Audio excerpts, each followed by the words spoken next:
Guys, welcome back to simply magical. ఈరోజు మన ఛానల్లో సేమ్ హోటల్లో దొరికే క్రిస్పీ పెసరట్టు ఎలా చేసుకోవాలో చూపిస్తున్నాను. చాలా బాగుంటుంది, చాలా హెల్దీ కూడా. దీంతో పాటు ది బెస్ట్ కాంబినేషన్ అయిన పల్లి చట్నీ కూడా ఎలా చేసుకోవాలో చూపిస్తున్నాను. చాలా టేస్టీగా యమ్మీగా ఉండే ఈ బ్రేక్ఫాస్ట్ని ఎలా చేసుకోవాలో చూసేద్దామా. ముందుగా ఇక్కడ నేను 1 కప్ పెసరపప్పు, 1 టేబుల్ స్పూన్ మెంతులు తీసుకొని ఓవర్ నైట్ సోక్ చేసుకున్నాను. చూసారు కదా, పర్ఫెక్ట్గా సోక్ అయిపోయినాయి. ఇప్పుడు ఒక మిక్సీ జార్లోకి ఇలా నానబెట్టుకున్న మెంతులు, పెసరపప్పు వేసుకొని కొంచెం వాటర్ వేసుకొని మెత్తని పేస్ట్లా గ్రైండ్ చేసుకోవాలి. ఇందులోకి సరిపడినంత సాల్ట్ని యాడ్ చేసుకోండి. ఉప్పు మొత్తం కలిసేలాగా ఒకసారి మంచిగా కలుపుకోవాలి. కన్సిస్టెన్సీ మరీ చిక్కగా మరీ పలుచగా లేకుండా ఇలా ఉండేలా చూసుకోండి. ఇప్పుడు పల్లీ చట్నీ ప్రిపేర్ చేసుకుందాము.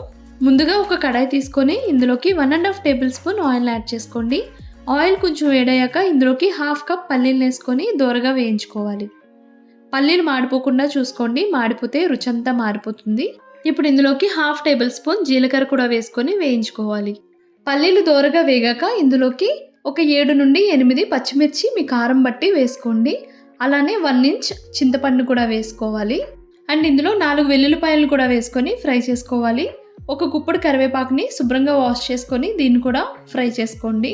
కరివేపాకు వేసుకోవడం వల్ల పచ్చడికి టేస్ట్ చాలా బాగుంటుంది. ఇప్పుడు ఇందులో మీ రుచికి సరిపడినంత సాల్ట్ని కూడా యాడ్ చేసుకొని మరీ మెత్తగా గ్రైండ్ చేసుకోకుండా కొంచెం బరకగా ఉండేలాగా గ్రైండ్ చేసుకోవాలి.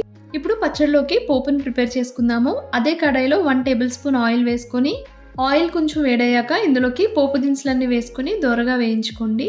పోపు దినుసులన్నీ బాగా ఫ్రై అయ్యాక ఇందులోకి ఎండుమిరపకాయ ముక్కల్ని అలానే కరివేపాకును కూడా వేసుకొని ఫ్రై చేసుకోండి. మీ దగ్గర కానీ హింగువ ఉంటే తప్పకుండా వేసుకోండి. పోప్కి మరింత ఫ్లేవర్ని యాడ్ చేస్తుంది, టేస్ట్ చాలా బాగుంటుంది. నేను నార్మల్గానే ఆయిల్ చాలా తక్కువ యూజ్ చేస్తాను, అందుకనే చాలా తక్కువ ఆయిల్తో చట్నీ చేస్తున్నాను. సో ఇలా వేగిన పోపులో పచ్చడిని గ్రైండ్ చేసి పెట్టుకున్నాం కదా, దాన్ని యాడ్ చేసుకొని ఒకసారి కలుపుకోవాలి. చట్నీ కన్సిస్టెన్సీ మీకు నచ్చినట్టుగా అడ్జస్ట్ చేసుకోండి.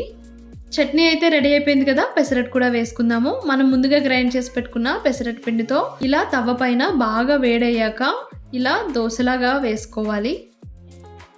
చూసారు కదా, దీనిపైన కొంచెం జీలకర్ర, నెయ్యి వేసుకొని లో ఫ్లేమ్లోనే దోరగా వేగించుకోవాలి. అప్పుడే మనకి క్రిస్పీగా ఉంటుంది, టేస్ట్ చాలా బాగుంటుంది. ఇలా ఒక పక్క బాగా ఫ్రై అయ్యాక మరో పక్క కూడా ఫ్రై చేసుకోవాలి. దోసకైతే ఒక సైడ్ ఫ్రై చేసుకున్నా బాగానే ఉంటుంది. పెసరట్టు అయితే బోత్ సైడ్స్ తప్పకుండా ఫ్రై చేసుకోవాలి. చూసారు కదా, ఇలా క్రిస్పీగా ఉన్న పెసరట్టుని ఈ పల్లీ చట్నీతో తింటే సూపర్ ఉంటుంది.